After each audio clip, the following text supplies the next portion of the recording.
see how long I can get into my makeup routine talking to the camera without having the baby wear. She is still sick, so we shall not be attending church again today. Thankfully though, her mood is great. She's been playing, so it's definitely not keeping her down by any means. But I'm gonna try to get some cleaning done today. I do already have laundry going this morning too. And then once my parents get home, try to see if she can stay occupied hanging out with them so I can get some filming done.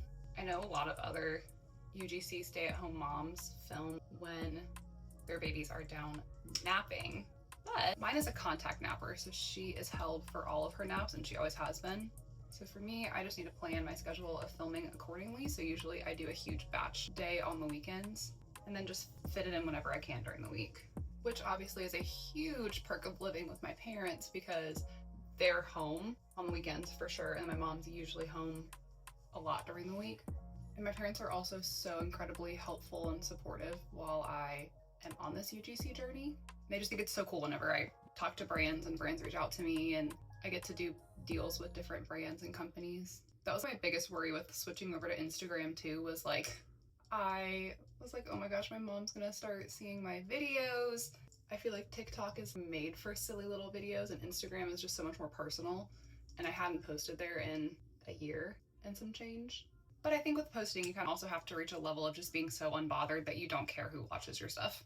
Plus, I do think it's super helpful that obviously I don't live in Florida anymore, so I don't see a lot of people anymore either. So really, if people see my stuff, I don't really care. Because my goal obviously is to work with brands and to eventually be doing videos for them, so you might end up seeing me on some brand pages, who knows? That's the goal, obviously. And at the end of the day too, for me, this is just such a fun and creative outlet for me. It gives me something to do during the day. That's not just our everyday routine. It gives me something to do while she's napping. I can edit and do voiceovers and do all the fun things for my videos. And I've met some cool mom friends on TikTok too. So far, I haven't really had anything convert over on Instagram. That's okay.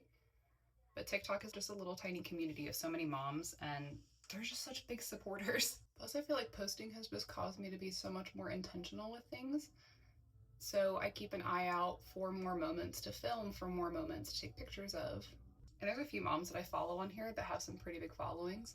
And really, at the end of the day, what you need to remind yourself is that they started right where you're starting, with nothing.